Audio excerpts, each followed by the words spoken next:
Welcome to episode 120 of the Ask Historians podcast.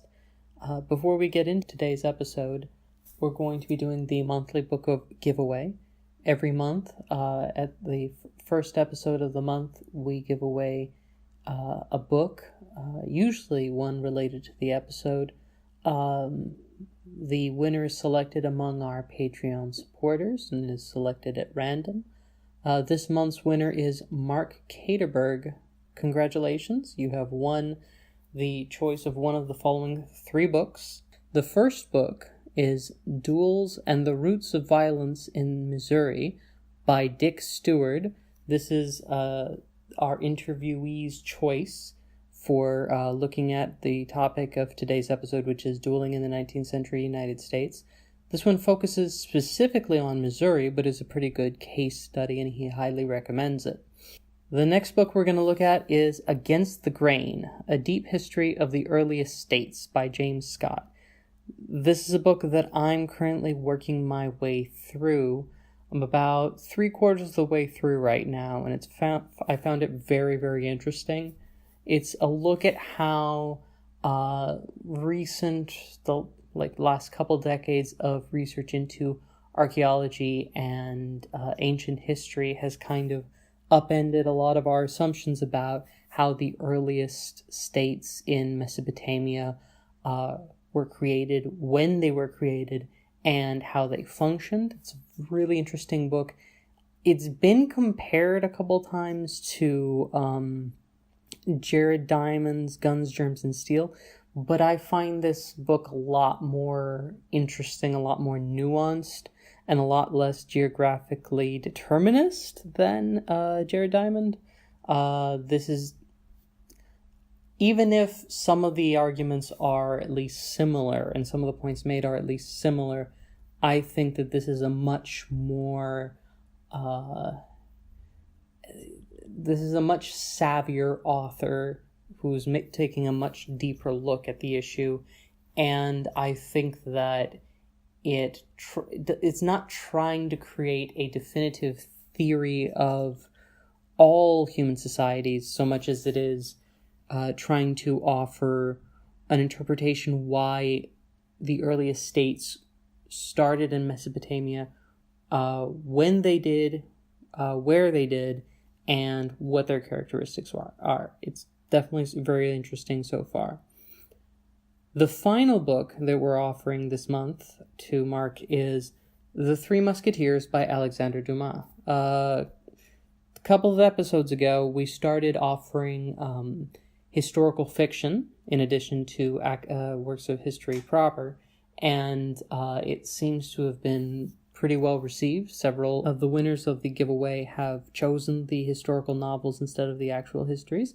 And oftentimes, historical novels are a really great way to dig into the past. The last book on offer today is Alexandre Dumas' The Three Musketeers. This is a work of historical fiction, but definitely a good one, and one near and dear to my heart, as it is one of the books I read repeatedly growing up. And it also has to do with dueling, as fans of The Three Musketeers will no doubt recall.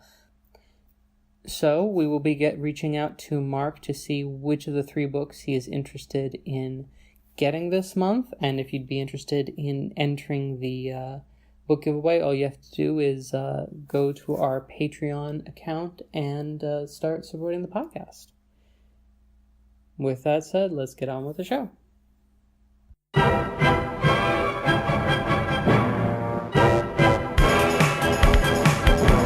Welcome to the Ask Historians podcast. Welcome to the Ask Historians podcast. Today we're talking with Georgy Zukov on the subreddit, aka Zukov for the purposes of this podcast, about dueling in the 19th century in the US. Zukov, welcome. Hello, glad to be here. Glad to have you on. So, before we get started, I was going to ask, what got you interested in history and in dueling in particular? I mean, history, I guess my upbringing, my dad, he'd always have me watching old war movies when I was a little kid, and how can you not get excited about that stuff? Yeah.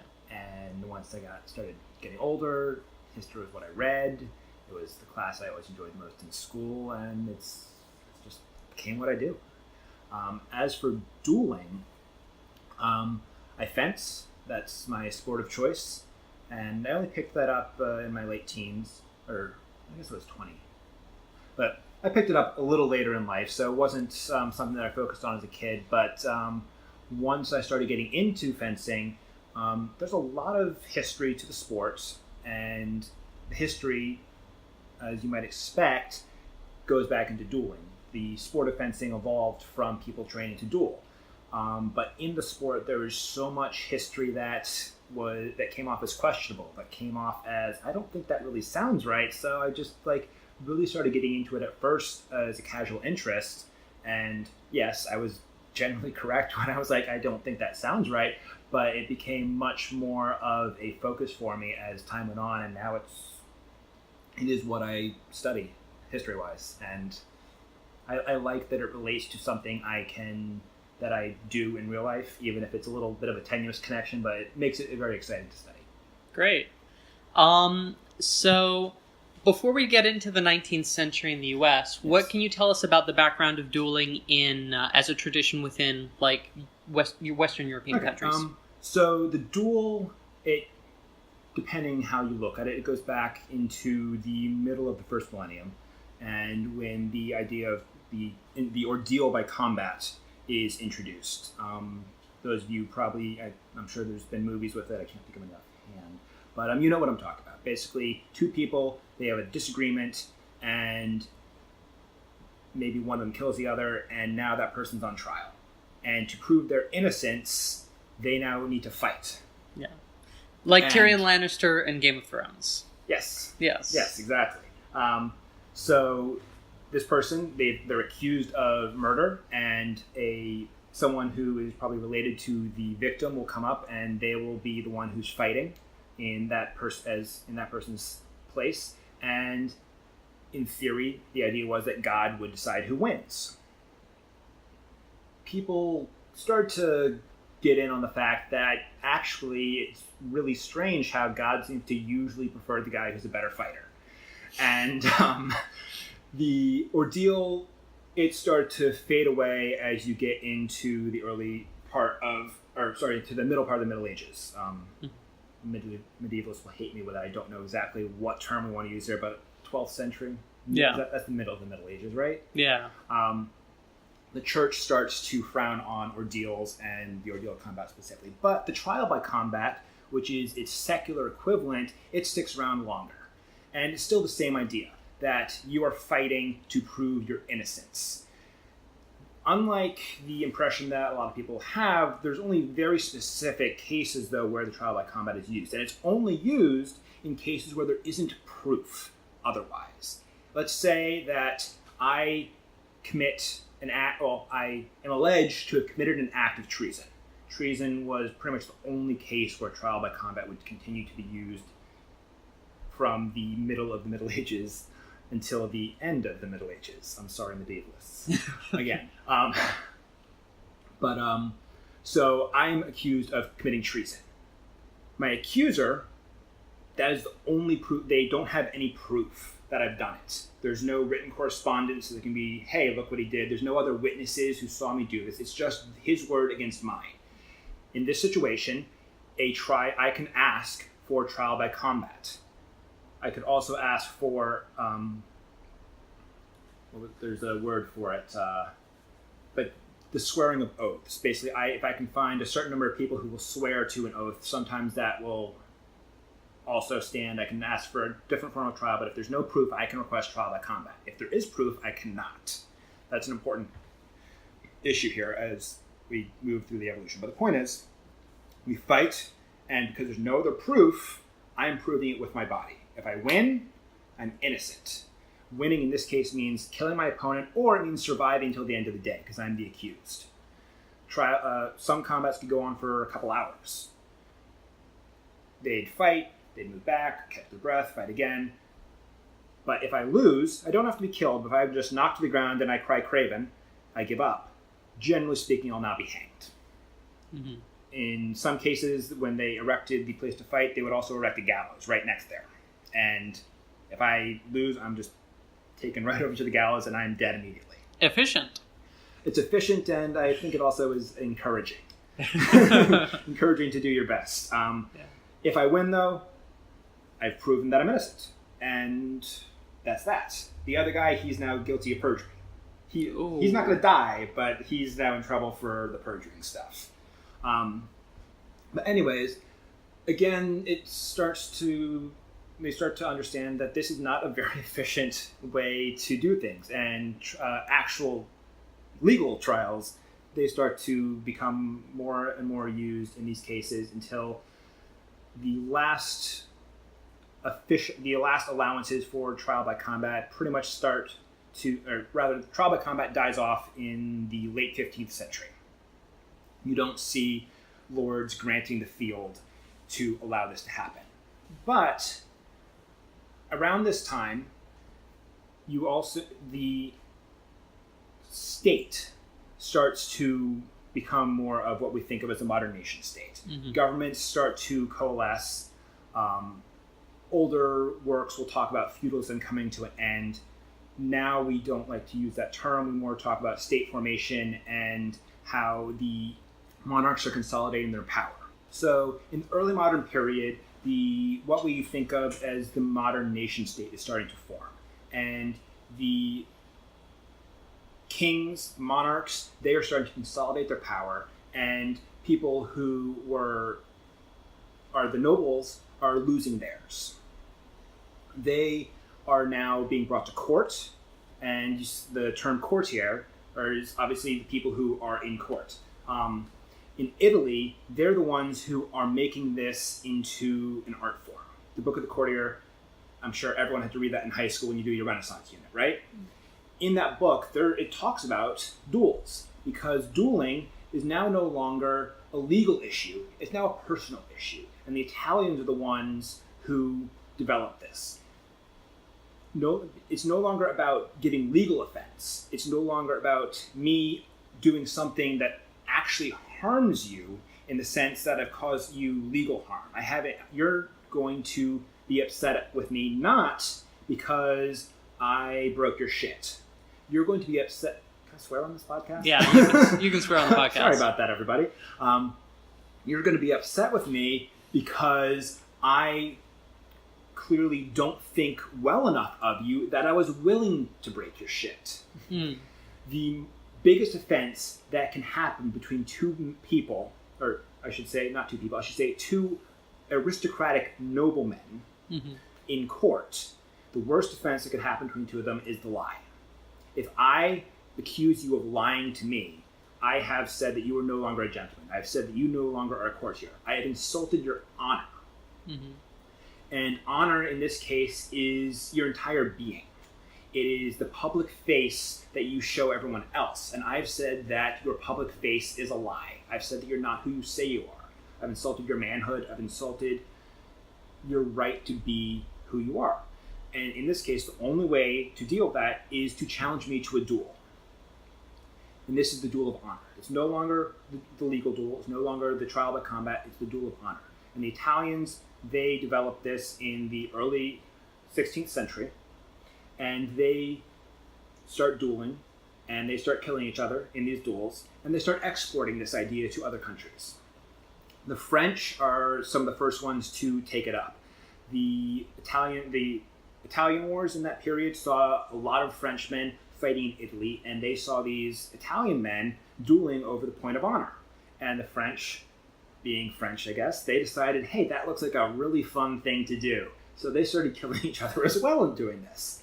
And the French, they made it an art form. You'll find many, many different numbers given to this. So estimates, they vary widely. But in the 20-year period from 1590 to 1610, give or take, somewhere between 4,000 to 10,000 French noblemen died dueling. That's a lot. Yes, it's a lot. And they enjoyed it. They would duel for anything. If you looked at someone funny, that's an insult. If you you actually didn't need to literally do anything to be involved in a duel. Something that the French brought to this is they decided that if you were dueling, you should invite your friends to duel with you because it's more fun if you do it in groups, right? So you, instead of having one person dueling another and the seconds standing by to make sure everything's happening, the seconds joined in this French duel of the period. So you have 3 people fighting 3 people. But if you had 3 people and you had only 2 people for your opponent, you actually have situations where the opponents would literally just stop a man on the street, a nobleman with a sword, so you know that he can duel, because wearing a sword is a symbol that you are a duelist, essentially. Right. And they're like, hey, we need a third. Do you want to come join in? He'd come, he'd join in, he'd fight, maybe he'd die. Simply because, as a gentleman, that's like he was asked, and it would be cowardly not to. So you're asked, and you're kind of obligated. Yeah. But so the French take it up. The English take it up, not quite as enthusiastically, but it becomes quite popular there as well. And for the next 100 years or so, dueling, it has its ups, it has its downs, so it's a fairly consistent institution in these countries. Louis XIV, he doesn't stop the duel in France, even though he's kind of credited with it, but he makes it go a little more underground. You no longer talk about duels. If you are doing something, you try and keep it very private. Right, because I think I remember Alexandre Dumas making the suppression of dueling a plot point in Three Musketeers. Yes. Dueling, that was Louis XIII. Louis XIII. Three Musketeers, I have not read that book in a long time, but I believe Cardinal Richelieu. Yes, I believe that Cardinal Richelieu, he was the person trying to stop the duel in France, and he was not very successful at it. In France, you see dueling, it happens a lot during the periods of instability. So in Louis XIII, not the most stable reign, Louis XIV, very stable reign. The Fronde, that would be 1740s, I believe. That was a period, 1640s. Yeah, 1640s. I'm not a historian. But during the Fronde, that was dueling had started to decline in the 1620s, and then it comes back in the 1640s during the Fronde, then it starts to decline again under Louis XIV. Underground, dueling still happens, but you don't talk about it because if you do, you're going to be in trouble. He doesn't want to hear about it. Right. And that's enough to be credited with stopping the duel in France, which he did not do in any way, shape, or form. Likewise, in England, James I, he tries to stamp it out with not too much success. Dueling during the English Civil War and the Commonwealth period, it goes underground. The Commonwealth, what was the name of the government? Well, Cromwell's government. Cromwell's government, yeah. Cromwell. Yeah, it's the Commonwealth. Yeah, well, it was just...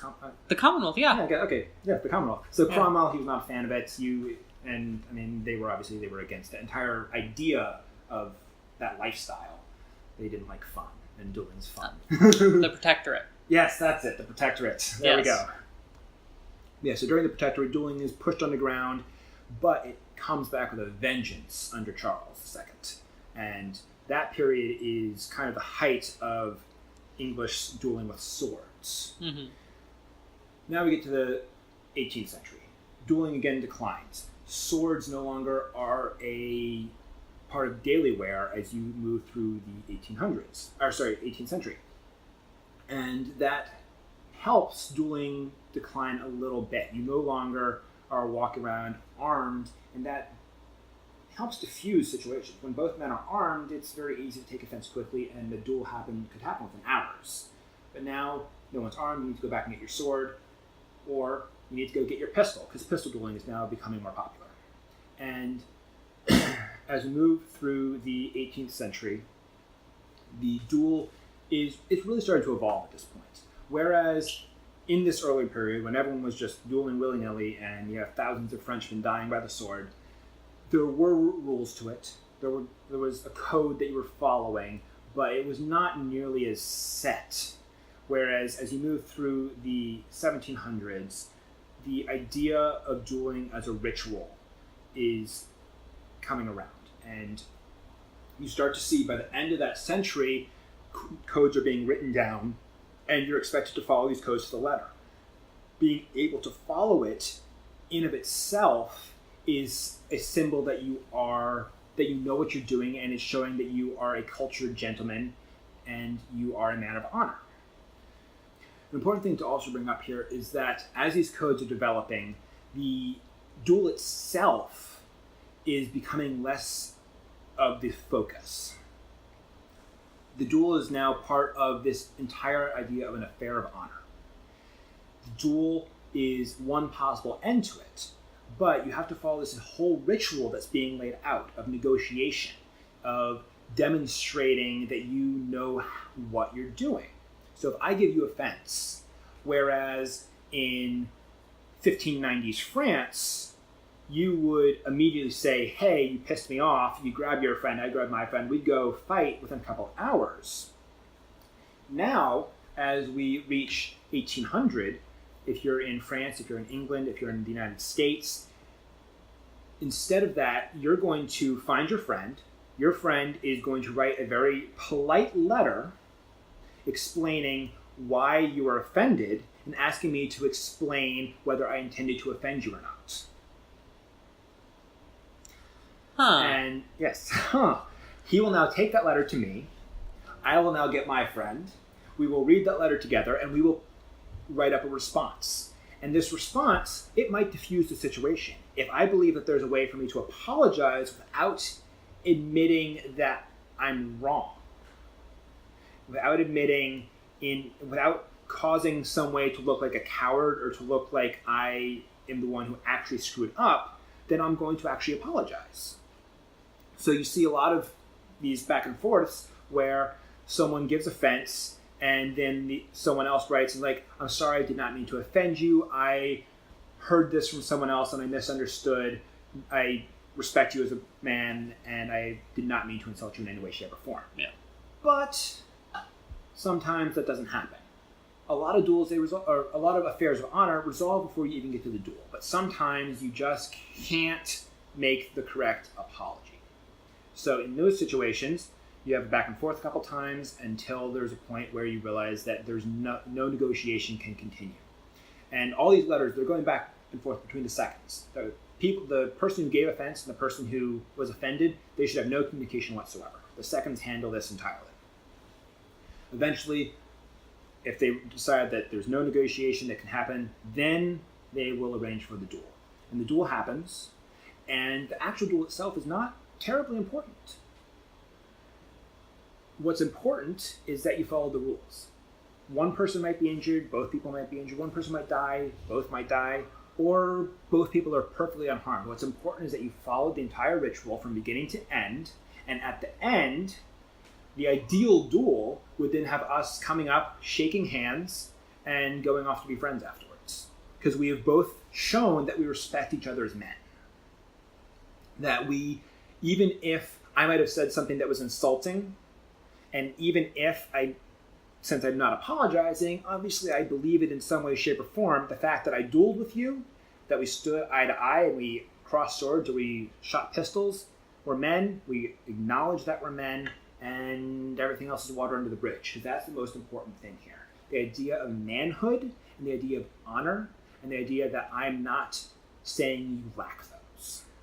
Interesting. Yes. Yeah, that it's interesting to hear this transformation from this very fatal interaction from the from the early modern period to this much system where it seems like, I mean, obviously people still die, but it seems like there's a lot more mechanisms for it to slowly transform into a way of diffusing things more than anything else. So, I mean, one of the biggest challenges with studying duels is trying to decide how many duels happened.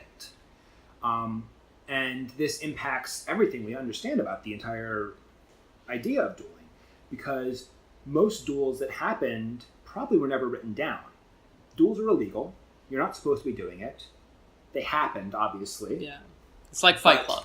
If you and I dueled and neither of us were injured, that's probably not going to be published in the paper. It's not going to be shouted from the rooftops. There's going to be correspondence, but so much correspondence from that period didn't survive. So you find evidence of duels from letters that might be mentioning it offhand, and we don't know why that duel happened. We don't know what the result was. So we have a very iffy amount of numbers. And then you have these affairs of honor that don't even end in a duel. If we had a disagreement and it happened through correspondence and we eventually decide, hey, you know what? we found a solution, we don't need to duel, that correspondence probably will be destroyed. So estimates are that for every 10 disagreements that between gentlemen that result in an affair of honor, only one ends up being a duel. That's a very rough estimate, but that's all we really can say. Then we get to the actual duels themselves. We don't know how many happened. So many of them probably did happen when no one was injured and there's no record.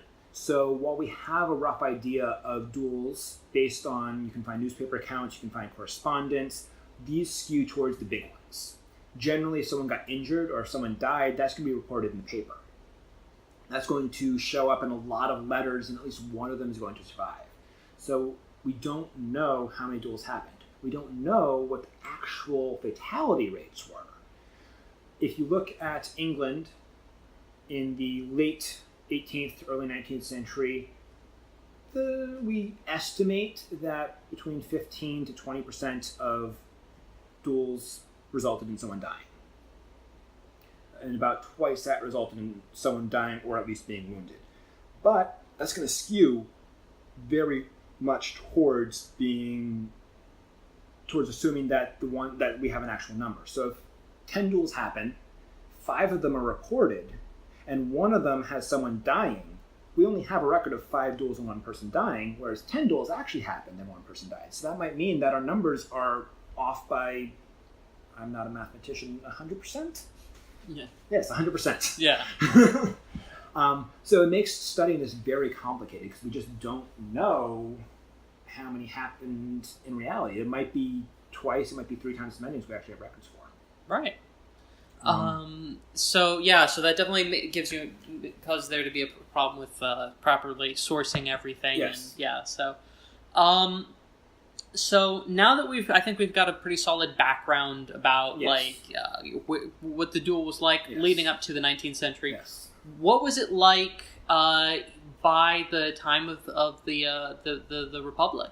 Okay, so looking to America in the early Republican period, dueling was very political in that time. The interesting thing, just to give a little background for the U.S., is that despite the fact that we were, for the most part, all English colonies, and dueling was going on with a vengeance in the United Kingdom, or was it in England at that point, there was almost no duels in America during the 1600s and early 1700s. We have records of a handful, and almost all of them are very recent arrivals from England, or not even residents. They were English soldiers who were just stationed in the colonies at that time. Very few duels happen until about the 1760s. Then we start to see a few, and then during the American Revolution, dueling just takes off. It's heavily influenced by the French, not the English, though. Contact with French officers gave the American officers who were trying to create an identity for themselves, and they were definitely feeling a little inadequate against these professional French soldiers. They felt like country bumpkins, and they wanted to show that, no, we're officers, we're gentlemen, we are every bit the soldier that you are. So they start dueling. And after the war ends, dueling is now here to stay. During the early Republic period, though, it's not just about social offenses. Dueling is a political weapon that is used by politicians to get their way and to show who they are. In that period, party politics was still in its very infant form. Whereas today we have the Republicans, we have the Democrats, we know exactly what each party is supposed to be. They have defined platforms that say exactly what they believe. They have people who are members, and they have elected leadership of that party. And if I say I'm a Democrat, if I say I'm a Republican, you know what I mean. You probably could guess exactly who I voted for on the entire slate of candidates going back 20 years. But if you go back to 1800, that's not the case. Yes, we have political parties in a sense, but they're not what we think of now. The Federalists and the Republicans, or the Democrats, or the Democratic Republicans, there's many different terms, but we'll call them Republicans. That's what a lot of the literature uses. But don't be confused with modern Republicans, please.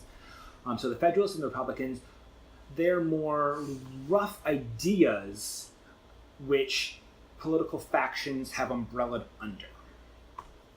And looking at New York, the Federalists, for the most part, they have Hamilton. Hamilton is their guy. But they're as much about Hamilton as they are about being Federalists. And then when you look at the Republicans, there's two men who are kind of in a power struggle to be the leader of the Republican faction in New York City. You have Clinton and you have Burr.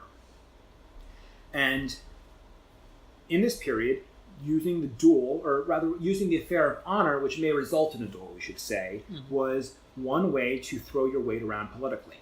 And it could be both between these two parties, or it could be within a party. In New York, you see several affairs of honor between politicians who have allegiance to Clinton and politicians who have allegiance to Burr, starting these disagreements and having an affair of honor about who is the leader of the New York Republicans. Even though they're nominally the same party, there's so much disagreement that they're willing to start this affair of honor that might actually end up resulting in a duel. And the entire idea here is that if I say something politically and I insult my political opponent, he will start an affair of honor with me. I don't want to back down. Using the affair of honor, for me, having said that, is a way to demonstrate that I'm a man of my word, that I stand behind it, and that I deserve to be a political leader because I believe in the convictions of my views. The person who challenged me, it's a way for him to say, no, that guy's a liar, everything he said is bullshit, and I'm willing to put my life on the line to prove that what he said is a lie. Mm-hmm. And as we saw with earlier affairs of honor, sometimes they were resolved, sometimes they ended up with a duel. Getting to the big one, though, Burr and Hamilton. This is, especially in recent years, this has really gotten to the popular mindset. Mm-hmm. Quick background, Burr and Hamilton at this point in 1804, they were kind of on the outs. Neither one was particularly popular. Burr, he was vice president, but he felt entirely powerless. He was marginalized by Jefferson, who did not respect him, and he knew it. No one else seemed to respect him either. He had just lost the gubernatorial election for New York. Mm-hmm. Hamilton, the Federalists were out of power, and he was no longer quite the leader of the New York Federalists that he used to be. Burr, in large part, blamed Hamilton for what had happened to him. He felt that Hamilton had been maligning him for years, and that this had played into his loss in the gubernatorial election and just a general marginalization in politics. So he catches wind of this letter that was written about Hamilton, and where it said that Hamilton had given a very not nice opinion about Burr, and also stated that he could have even more despicable opinions that he was not willing to share at that time. The irony is that this letter was written by a Hamilton supporter to Hamilton's father-in-law, but the letter was intercepted, which was quite common. These letters, they were not quite so secure, and I believe it was a Republican-aligned mailman who basically took it out and found it, and it ended up being published in a Republican newspaper. Burr sees it, and Burr decides that this is my moment. This has been published. I have to start an affair of honor with Hamilton over this. And it's not simply the offense that Hamilton gave to Burr that drives this. So obviously it's very important. For Burr, this is a way to reestablish himself politically. Doing this affair of honor, making sure that it's known, that it's public, and that he does that, and that it's a way for him to show that he is not dead. It's a way for him to show that he's still a politician worth following and regain his power in the wake of this great political defeat that he just experienced. So he writes a letter and sends it to Hamilton. Hamilton, he doesn't really want to duel, or I should say all of his writings indicate he did not want to duel. Burr would claim that he was quite happy to do everything he could to ruin Burr, but that's getting to a different issue. But in the end, Hamilton accepts this challenge, and some negotiation happens, but it's very clear that he's not going to back down. He's not going to apologize. A big part of the disagreement is over Burr's lack of a specific offense that Hamilton gave. And so he says, what are these despicable opinions in his first letter. Hamilton, he really kind of screws up the entire process. And he says, and the gist of his letter is that, man, I've been a politician for 15 years opposing you, and I'm sure I've said a lot of things that were not nice about you. Which one are you even talking about? For Burr, that's literally the opposite of an apologist. Like, wow, you've said so many bad things about me, you don't even know which one I mean. It was not the right response. The important thing to understand here, Hamilton did not bring a second in. The second for the duel, Pendleton, he only contacted him after sending this first letter off. So he really screwed up the entire process doing it. He thought he could handle it himself. It didn't work out too well. But so things are off on the wrong foot. Burr he really needs this to happen. He needs to have a duel. He does not want this to be resolved with anything other than a duel or Hamilton's abject, groveling apology where Hamilton is absolutely ruined. Mm-hmm. So there was really no chance of any resolution happening anyways. Let's be clear about that. But Hamilton, he did himself no favors. Yeah. So, in the end, duel happens. Hamilton is dead. The interesting stuff, it's not the lead up to the duel. The interesting stuff is after the duel. Burr, he expected that he was going to be resurrected politically. He thought that this would prove that he had what it took. He was ruined by it. The big issue or one of several big issues, the first one though, was trying to figure out who shot first. And this was a huge deal. An interesting thing that you'll find in the popular culture conception of the duel is that Hamilton deloped. Deloping is the act of purposefully shooting to the side. If I am having a duel with you and I really don't want to hurt you, but I want to be like, look, we're having this duel, I'm giving you a chance to shoot at me, but I'm not going to shoot at you. I would take my pistol, I'd hold it off to the side, and I'd shoot away from us both. It would be an obvious sign that I'm not participating. But it can be subject to misinterpretation, which is why most dueling codes of the period actually said that you shouldn't delope. If you're willing to duel. If you don't want to duel, you should have apologized. You shouldn't be on the field if you're going to engage in what they called child's play. It was not taking the duel seriously. Mm-hmm. But anyways, so in the popular culture conception, there's this idea that Hamilton intended to delope his fire. But that almost certainly was not the case.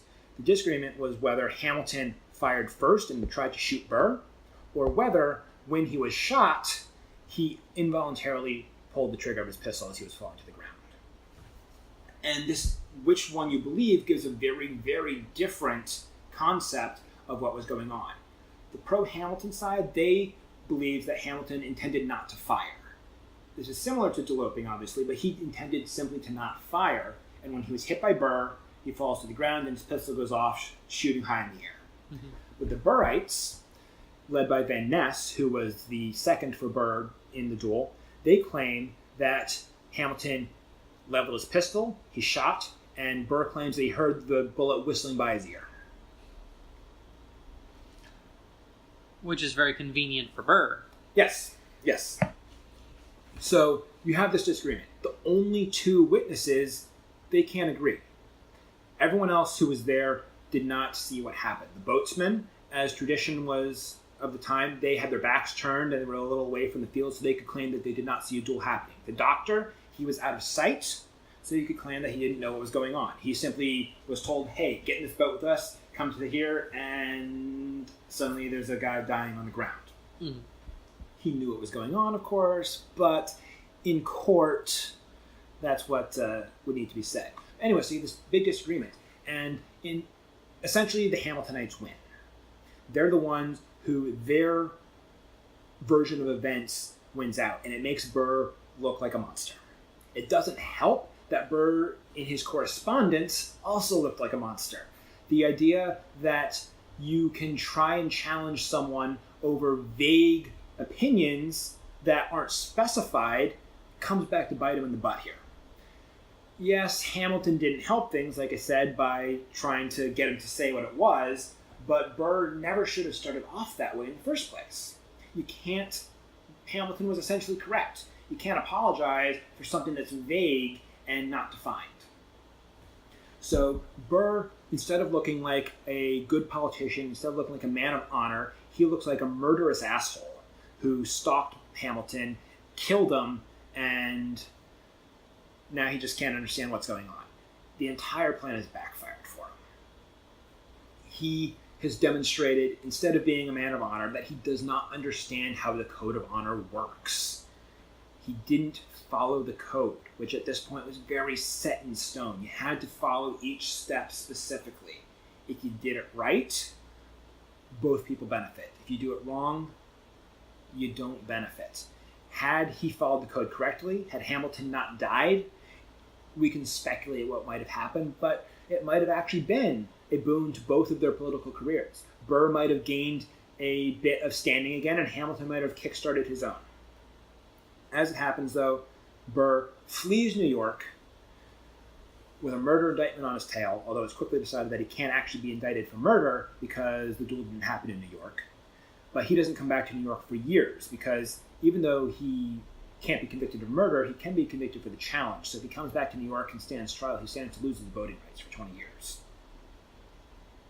But he eventually comes back to the city 8 years later in 1812, and at that point people have kind of forgotten about things and trial doesn't happen. But he doesn't come to, he leaves the city for a long time. And it's the end of his career, basically. A few years later, for people who are familiar with American history, he ends up on trial for treason. Just what happened there is a little up in the air, but that's the end of it. If there was any chance of getting his career back online, I mean, he'd already blown it once, now he's blowing it twice. But Burr is over at that point. Yeah. So I also understand that I think more or less at the same time he's returning to New York, there's a duel, I'm not sure if you're familiar with it, between, I think it was Jackson and someone yes, who... so Jackson and Dickinson. Yes. That's probably the second most famous duel in American history. Mm-hmm. It's not a political one, though. It was... In theory, it was over horse racing. Right. They had a disagreement about the ponies.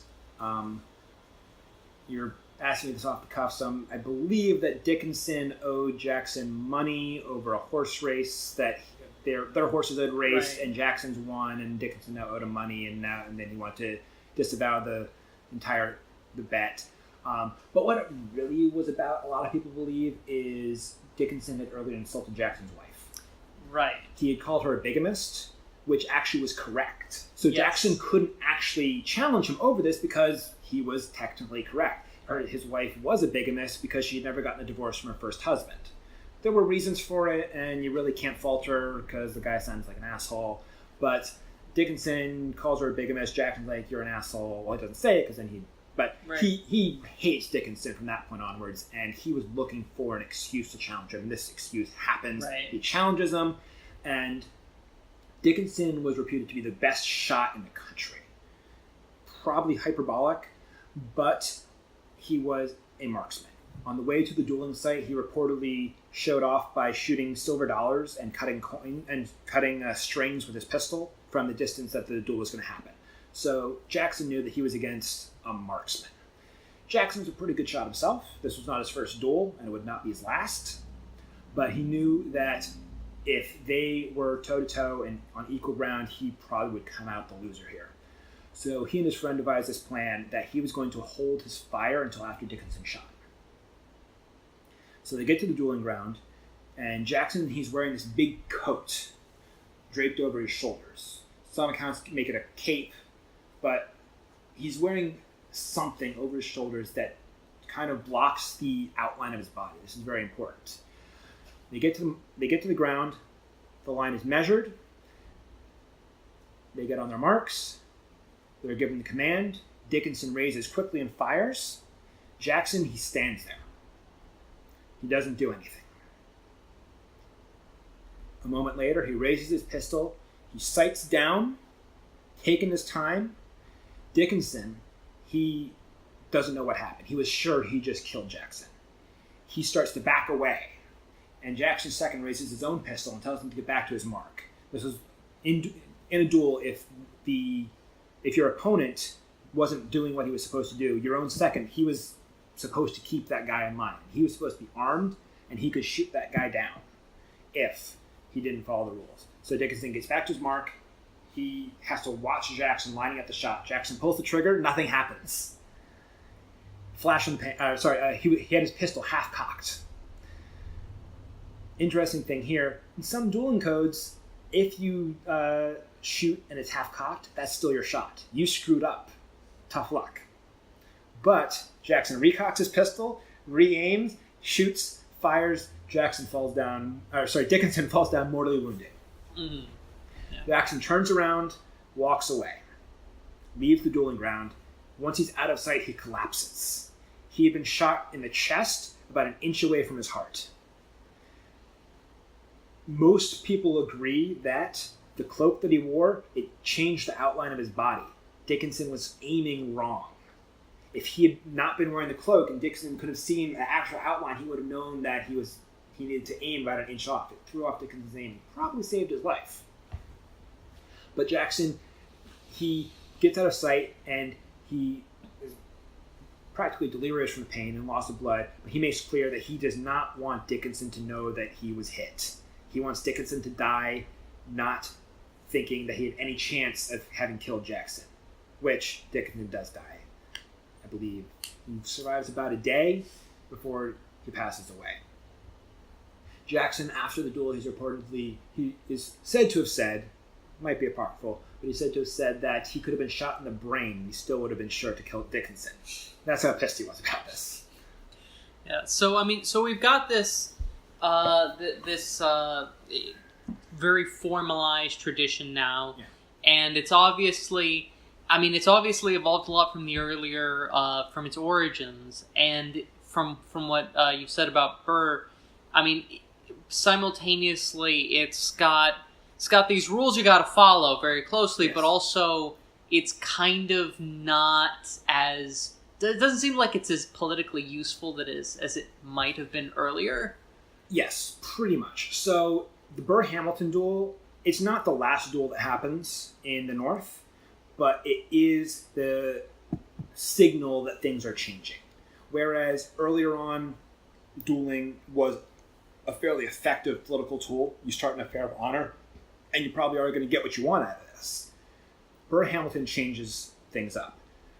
Before then, no one was being charged. If you dueled, no one was getting in trouble. It was accepted that what had happened, and let's keep going on our merry way. But the death of Hamilton is this lightning strike. He might not have been the most popular person in America still, but he was a well-known person in America. And you start seeing a number of sermons being preached against the duel, and you see both seconds, they are brought up on charges, and they are convicted of abetting a duel in New York, which means that they lost their voting rights for 20 years. Dueling was always illegal. It was also illegal in New Jersey, whatever Hamilton might imply. But the actual laws about killing someone, that's not what dueling laws were about. If you killed someone, that's just murder. And whether you're dueling or not, it's going to be murder. The dueling laws, and this is what New Jersey didn't have, but New York did have, so this is what they're actually talking about when they talk about dueling being illegal in New York and not New Jersey. The dueling laws were that if you participate in a duel, you lose your political franchise. The idea being that since all these men are doing it for political reasons, their franchise is the most important possession that they have. So if you show them that dueling will make them lose that, then maybe you'll stop them from dueling, right? Well, it only works when you actually bring them to trial. So it had never been done before. But this duel was such a big deal that they couldn't not do it. Right. So Van Ness and Pendleton are the only people actually convicted for the Burr-Hamilton duel. Burr can't be convicted for murder in New York. He's never brought to trial for the duel, for the challenge in New York. In New Jersey, while he is charged with murder, because he's friends with the governor, the indictment's quashed on some sort of technicality. So he never stands trial there either. Mm-hmm. So the only people who are ever convicted are the seconds, but it does have its effect. It shows that, hey, this law isn't toothless and actually might get convicted. So that means that, hey, maybe we shouldn't do this. I believe that the last duel in New York was 1807. I should have written down that, but I didn't. I'll post that in the comments afterwards. Yeah. But so dueling in New York, dueling in the North, it takes a nosedive at this point.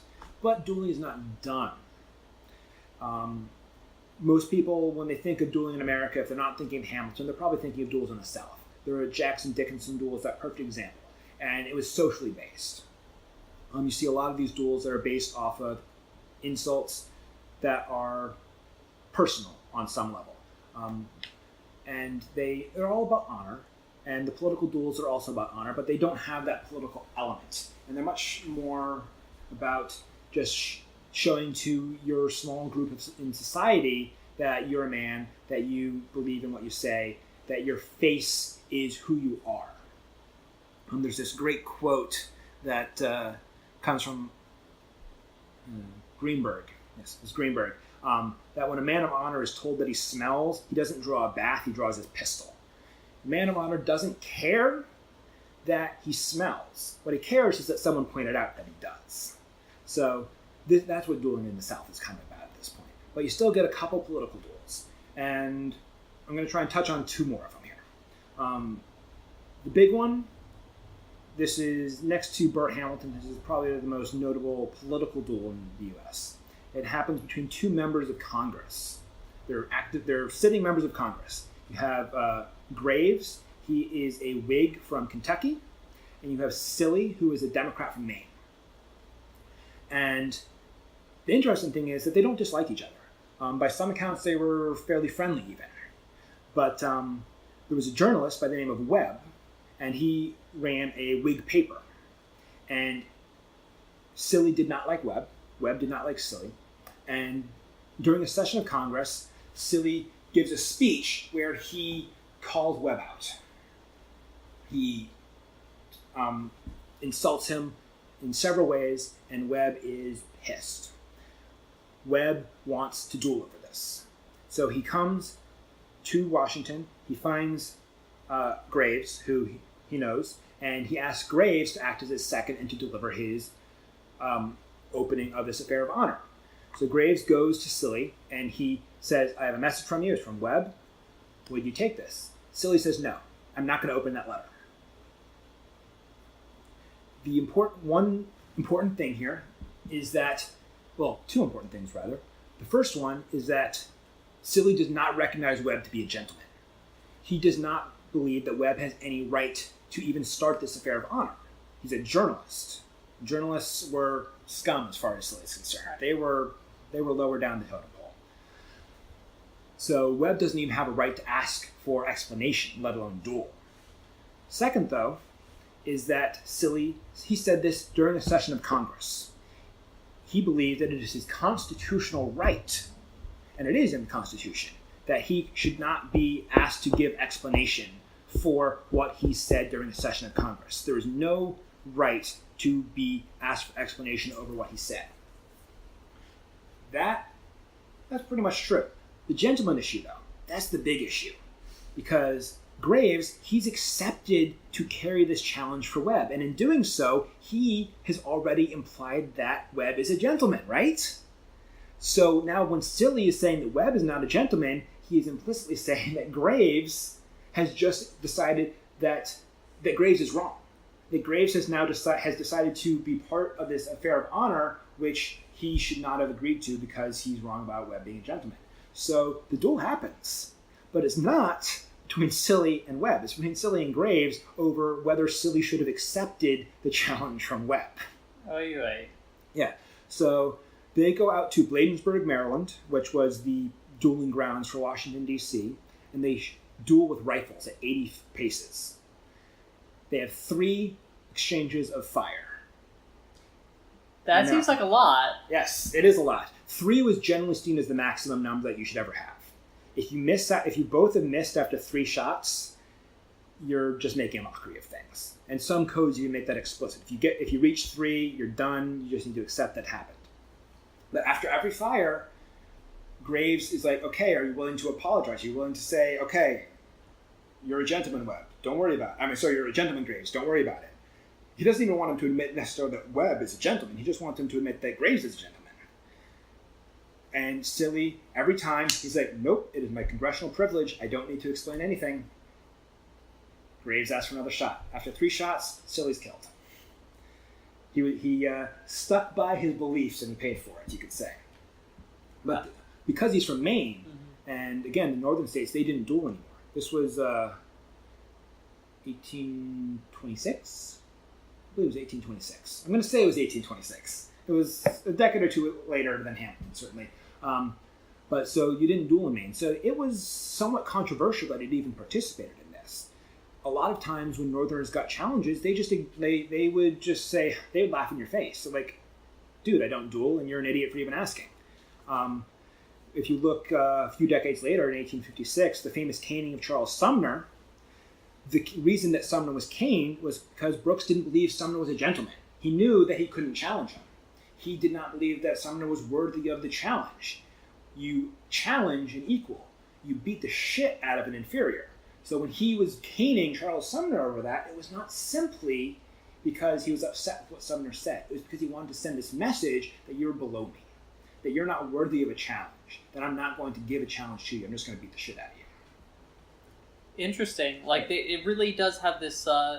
It's not just connected to the construction of masculinity in this period. It's also very much connected with a pretty explicit class dynamic. Yes, class was key to this, and certainly in the U.S. it was a more expansive idea of who could duel than you see in England, but there still was very much a class aspect, and this is a really good transition actually to the last duel that I want to talk about.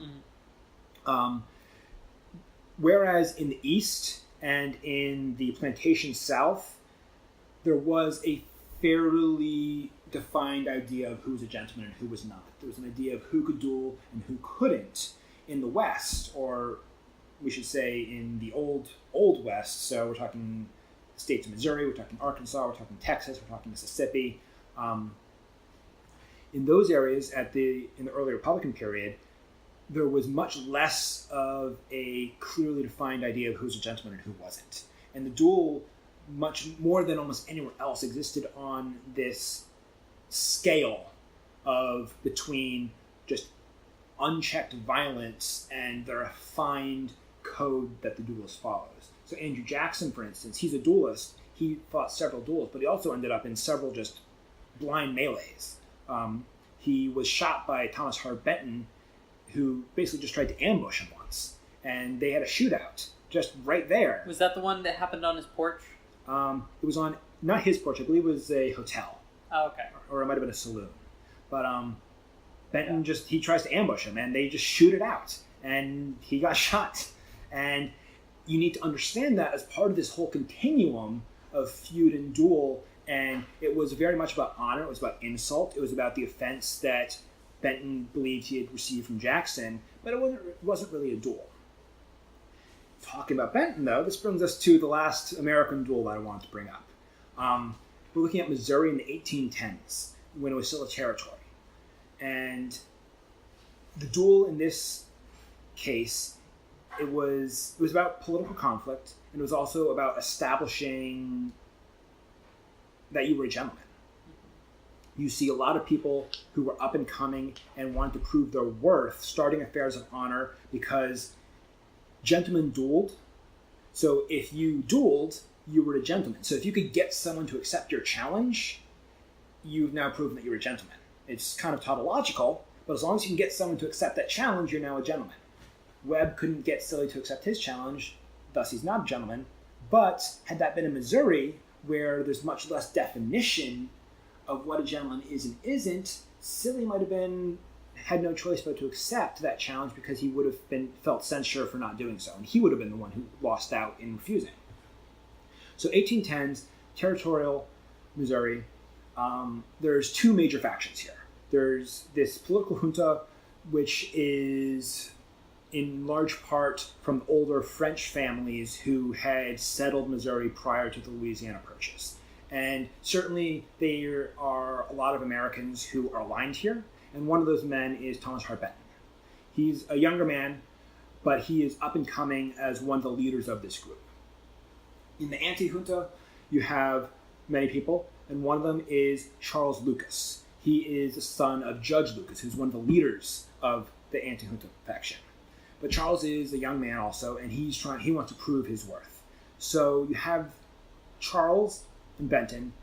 They interact a few times. They have some very acrimonious interactions at that. One of them over a trial where Lucas beats Benton in court, and Benton's not happy about that. And eventually it results we have a duel between Lucas and Benton. And it is very, very well understood by everybody that they are not simply dueling because of their personal disagreement. Charles Lucas was essentially chosen to try and provoke Thomas Hart Benton into this duel. He is the proxy for his entire faction. Benton is the proxy for his entire faction. This affair of honor is not simply a fight between two men, it's a fight between two factions. And the ideal outcome is for Lucas is either he humiliates Benton because he screws up, he kills Benton, in which case, hey, great, we just eliminated a political rival, or worst case scenario, they both prove that they are in fact men of honor and nothing offered, nothing lost, right? Yeah. So you have this duel, and it is an ugly encounter. Both are wounded, and Lucas is wounded so badly that they think he might die. He doesn't, though, and Benton, actually, he's on the field, and he is saying, no, I don't accept the end of this. I want another exchange. Let's stand it back up. Let's shoot again. The doctor refuses to allow this to happen. Lucas is too badly injured to continue firing. And Benton, because he is the challenger, Lucas is the one who he's the challenge. He doesn't have the right to even do that. Lucas is the one who needs to decide whether satisfaction has been reached. So Benton is breaking all the rules here, but he just wants blood. He is pissed as hell. Lucas, he's removed from the field. They don't have a second exchange, but he recovers incredibly quickly. I know medicine back then was not too good, but apparently he had the miracle worker with him, and he is ready to fight again 6 weeks later. Another challenge comes out. They traipse right back out there to Bloody Island. There's a sandbar on the river. Sandbars were actually a very popular place to duel because it's in the Mississippi, so it's on the border between the territory and the states. So it's unclear who's actually the jurisdictional issue. So in the slight, ever so slight chance that there will be legal trouble from what happens, they don't actually know who has jurisdiction. So basically, it's just a cover your ass measure to ensure that no one's going to ever get convicted for what happens here. So anyways, they end up on Bloody Island in the Mississippi. Benton, he shoots, kills Lucas. Lucas is there on the ground. He's badly wounded, and Benton, he now actually has a change of heart. He's like, oh, maybe I didn't actually want to kill him. Kind of late for that, right? Mm-hmm. So he runs up, and he asks Lucas to forgive him. Everyone knows that Lucas is mortally wounded, and he's bleeding out, and he'll be dead momentarily. And he's asking Lucas to forgive him. And Lucas, he looks at Benton, and he tells him that he cannot. You persecuted me, and you have murdered me. That's what he tells him. And Benton, he doesn't apologize exactly, but he continues to ask Lucas' forgiveness. And eventually, Lucas gives in. And he says, I can forgive you. I can forgive you. I do forgive you. And on a personal level, that was important. But it is an acknowledgement that, yes, Benton, he pushed for the second duel, which he had no business doing for, but it was also part of this larger picture, and Lucas himself had been pushing for that first duel. It's acknowledging that they both were fighting for this political capital that they both needed. They were both fighting to prove themselves worthy, and Lucas, in his dying breath, he kind of needs to acknowledge Benton as being a gentleman and Benton as being a worthy opponent to make his own death have meaning, you could say.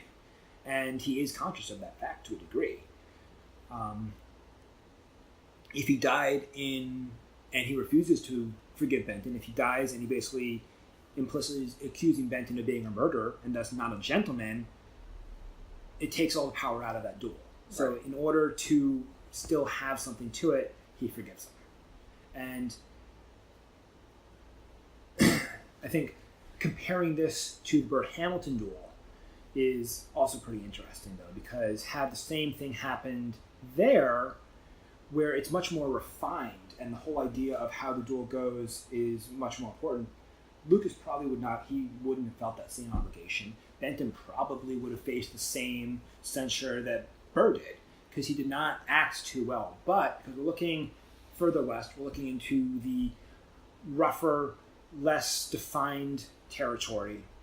The duel, it had in some ways more political power, and it had, but at the same time, it had less of a structure that must be followed.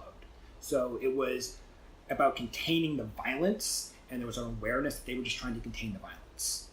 There's another great example of this continuum of violence that exists in the Western duels, and how the duel in the West is more about containing violence than it is about this ritualized process that you're following. And we're looking to 1827. There's two men, Wells and Maddox, in Natchez, Mississippi. And they have a disagreement. They go out to a sandbar to fight their duel, and no one's hurt. But the backers for them are not happy about this. And one of the men involved actually was Jim Bowie, of the famed Bowie knife in the Alamo. And so after the non-duel happens, they shake hands, they've reached an agreement, someone throws a punch, someone does something, and a massive melee starts. 2 people are left dead. Although some sources put it as high as 15, though that's almost certainly not the case. There probably wasn't even 15 people present. But so you have 2 people dead, several people are wounded. Jim Bowie, he is described as getting injured several times, but jumping on top of his opponent, just stabbing him to death. And this wasn't a duel, but this was people who had moments before been there to be spectators to this very refined, ritualized combat, and it doesn't end up with the result they want, so they decide to take matters into their own hands and try and get their revenge. Yeah, so, definitely a far cry from yes. the very formalized Burr in Hamilton duel. Yes. So I think we've got a pretty fair idea of what it was like. Was there a kind of crackdown similar to what we saw in France in the 17th century? Not really. There was no specific legal crackdown that you see on dueling. Only one person was ever executed for a duel in the United States during the 19th century, and that was in Illinois in 1819. It wasn't political. It was a very complicated situation where the duel was kind of supposed to be a fake duel. The seconds had conspired to prevent anyone from dying, and one of the duelists found out, and he didn't appreciate the joke, so he threw a bullet down the barrel of his pistol, and he killed the other guy, who apparently did not actually have a loaded pistol. Mm-hmm. But aside from that, no. There was no specific crackdown. There was nothing that really stopped dueling from happening. Laws were passed, similar to New York, in many southern states to try and disenfranchise duelists. But then what would happen is if a duelist was elected, the body of men who all were duelists themselves, or at least men of honor and saw themselves as existing in this honor spectrum, they would just change the law. So it might be, you cannot have given or accepted a challenge or fought a duel since May 1st of 1820. Then someone joins the legislature who dueled in 1821, so they change the law so it's 1822. So the law is entirely toothless. What really kills off dueling in the United States more than anything else is the Civil War. You have this big conflict, you have lots of people dying, but more importantly, you have lots of people serving in the military, and military service was more than anything else a way to show honor. If you were an officer in the Confederate Army and you came back, even though you had lost, you were still a man of honor because you were an officer and a gentleman, and dueling lost its luster. You no longer had to prove that you were a man of honor when someone insulted you, because you just need to point to your honorable service in your unit in the war of Northern aggression.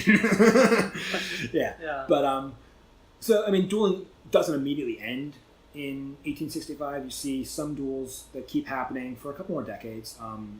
The last fatal duel in South Carolina was in 1878, I believe, or was it 1872?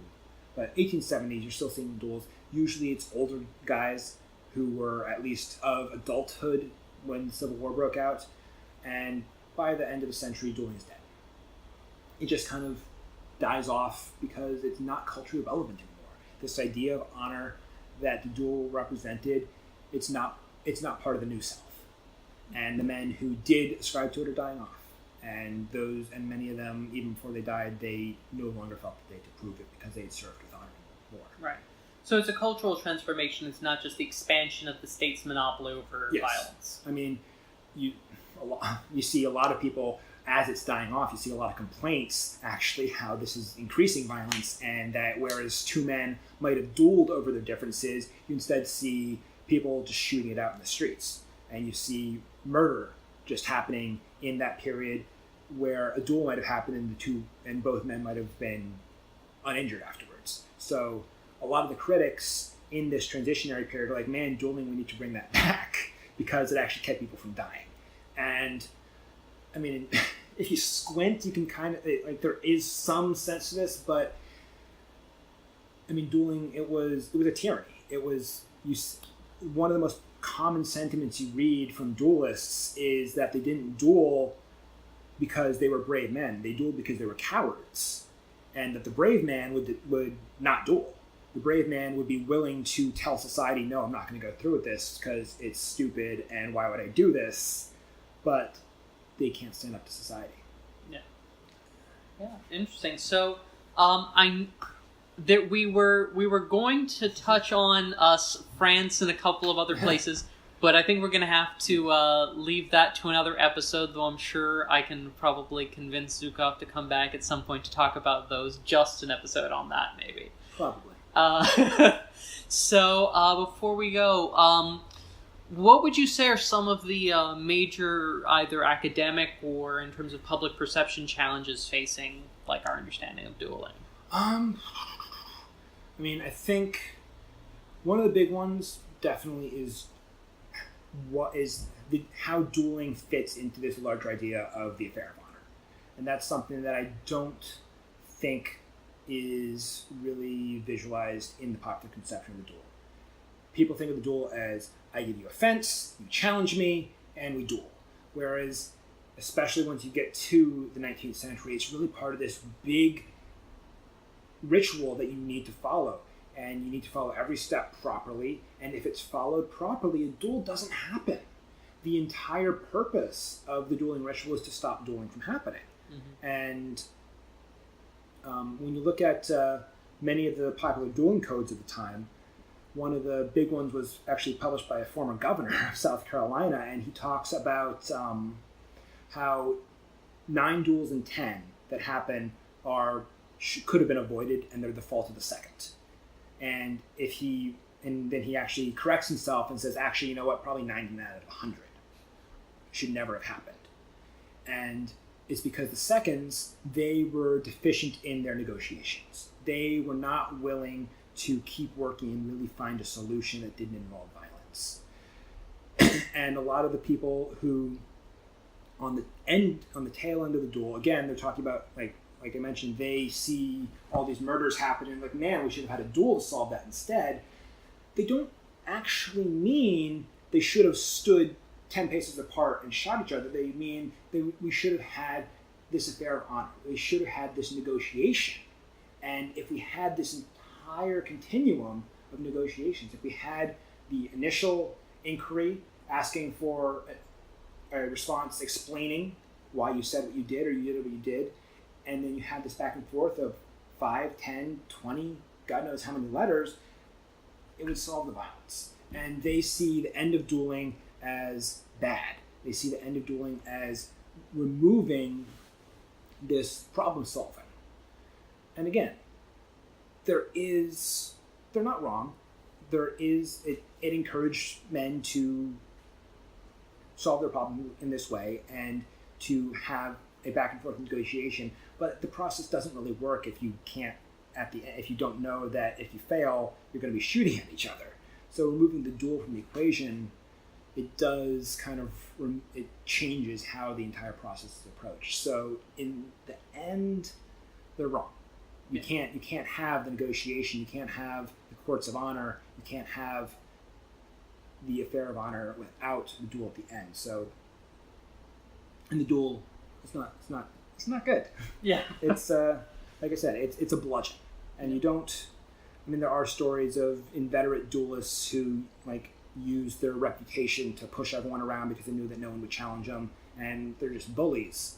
And not every duelist was that way, but it certainly has to give you pause.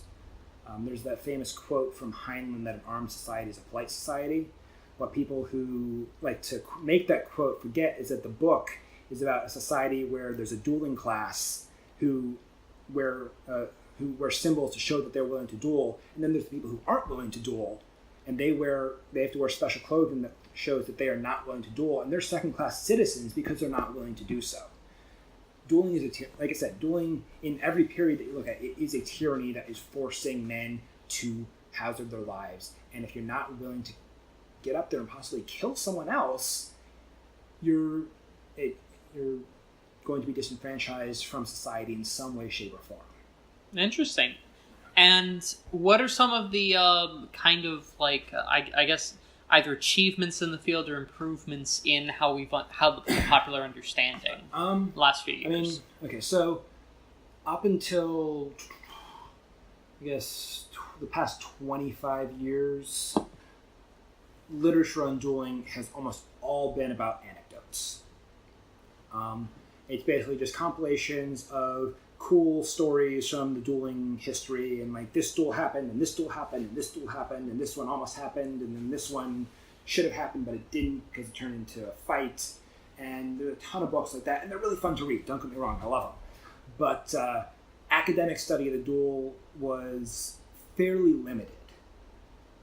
The first book that you see that really attempts any sort of academic treatment was 1982 by Victor Kiernan. And it's a decent book, but and I don't mean this in a disparaging way. Please don't take it that way. But he's a Marxist historian, and he wears it on his sleeve. And dueling is about upper class aristocrats doing silly things, if you want to call it that. And he has no mercy for his subjects, and he rakes them over the coals. And it's a good book. If you're studying dueling, you really can't avoid it, but you have to approach it in that way, and it's not a very good balanced treatment of the topic. You only really start to see those once you get into the 1990s. Yeah. Joanne B. Freeman, she is an incredible historian. She's written a book and several other works that look at the early Republic period of the United States, focusing on dueling and the larger honor culture and this interaction of personalities as party politics are just starting to take form. Oh. If you are interested in other countries, there's Stephen Hughes. He wrote a great book about Italy. Robert Nye about France. I'll be providing a very, very long bibliography of books for anyone interested in further reading, but those would be some really good ones to start with. Great. So Zukov, thanks again for coming on. I think this has been an interesting episode that really brings listeners into this kind of more specialized field that's maybe kind of touched on in more traditional political histories, but is not really dived into much. It's definitely touched on. I have a very long list of articles and chapters from things, and I'll try and find stuff that's mentioned elsewhere. And it gets a page here, it gets a page there. Right. But not really giving this kind of in-depth treatment. Most things to talk about the duel, it's very superficial. It doesn't look at the underlying affair of honor. It looks at the duel itself. So and that's, like I said, the duel itself, that's such a small part of this. Yeah. And if you're only focusing on the duel, you're missing out why they were dueling, you're missing out what brought it about, and you're missing out what happened afterwards. Exactly. Because all of that is really so much more important.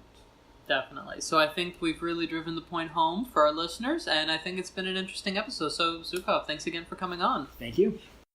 You've been listening to the Ask Historians podcast. Please support us at patreon.com/AskHistorians. Find more history like this by following us on Twitter and Facebook, and by visiting us at askhistorians.reddit.com and ask hundreds of historians and enthusiasts anything you want to know about history.